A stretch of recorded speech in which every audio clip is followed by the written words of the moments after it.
Hi everyone, and welcome to another episode of David Rides a Trike. I'm David, and as you can see, once again, I am not riding a trike.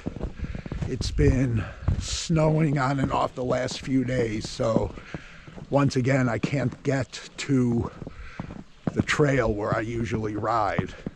And today it's been snowing and raining on and off lightly, so I didn't want to take my better camera, my Sony, out because it's not waterproof. So I'm on the GoPro, and because it doesn't have an external audio jack, the sound may not be all that good, so please forgive me. If this is your first time watching one of my videos, I try to provide a little motivation for people with disabilities or chronic illnesses to get out and do some fun form of exercise. Personally, I like riding my recumbent trike or walking. My reasons for doing so are it can be therapeutic, and doing something fun usually ends up being a lot of fun. Yes, so once again, I failed to mention that I fit into both categories.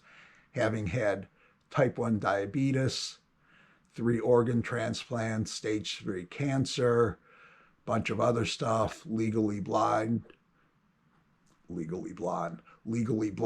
yada, yada, yada. Now, on to our regularly scheduled video.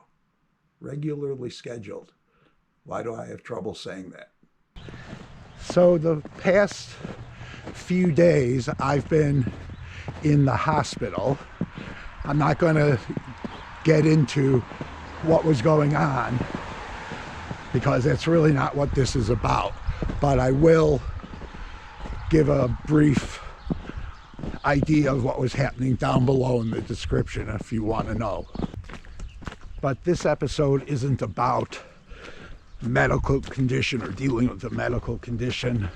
Rather, it's about dealing with the hospital environment, and specifically patient advocacy. A patient advocate is someone who gets things done for the patient. Usually there are lots of questions that need answering, clarifications, and just making sure things are done. Sometimes the patient has to act as his or her own advocate. Right now, with the COVID restrictions in place, visitors aren't allowed in the hospital. Typically, my wife Debbie is my patient advocate, but because of the restrictions, she wasn't allowed in the hospital. Therefore, I had to serve as my own advocate. Neither Debbie or I like to be mean or bossy,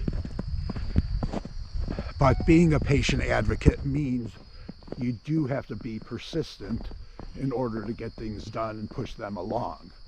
And I've usually found that you catch a lot more flies with Honey Nut Cheerios or something like that. So that's one of the reasons I always try to be nice. Here's a small example. I was admitted to the hospital on early Wednesday afternoon. The only thing I had eaten that day was an English muffin for breakfast. And because of what was going on, I was put on a clear liquid diet. Now, a clear liquid diet isn't something that satiates your appetite. I believe it's in the same category as waterboarding. So I went the rest of the day Wednesday without any real food. Same thing Thursday. And late Thursday it was decided that I would have a colonoscopy, or as I like to refer to it, an anal probe, done on Friday. I asked my nurse what time I was scheduled for because all I could think about at this point was food. And she said that I wasn't on the schedule yet. So I asked her if she could have the doctor in charge give me a call because I had some questions I wanted to ask. And I said, plus, I think I'm down to the same weight I was in second grade, so I'm curious when I could eat. She laughed and said she'd message the doctor right away. Short while later, the doctor called. I asked him my questions and asked when the test was scheduled for, and he said that I wasn't on the schedule yet. By the way, excuse me for looking down, but it's really hard to see here, and I want to make sure I don't trip over anything.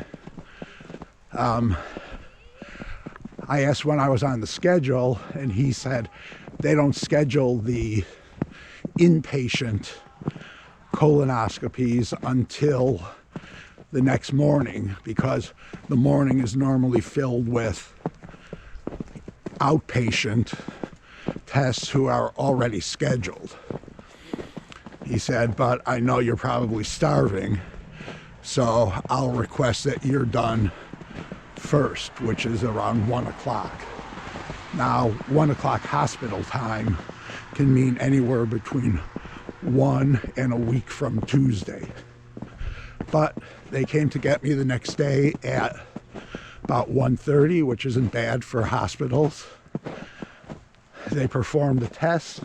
I got back to my room, had a bowl of tomato soup, a cheeseburger, baked macaroni and cheese, a couple of sugar cookies, and peach pear flavored LaCroix water.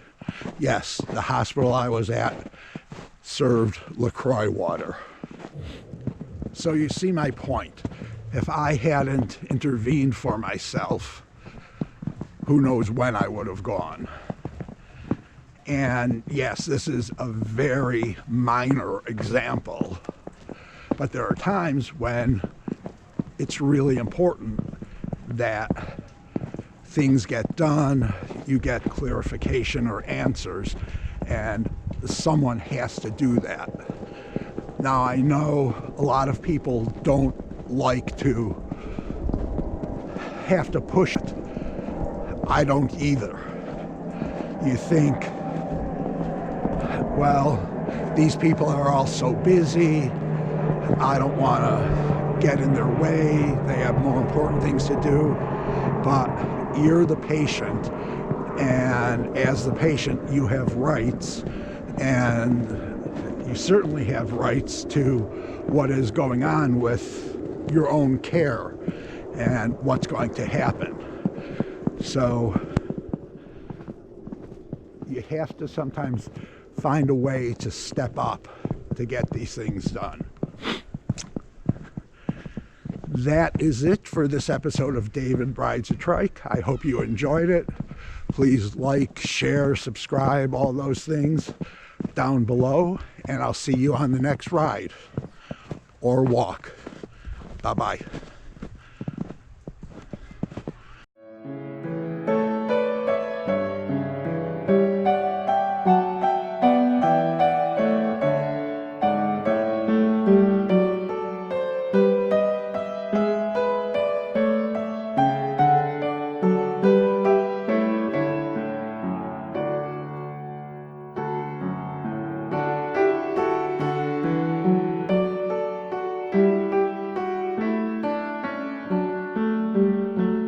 GoPro, stop recording.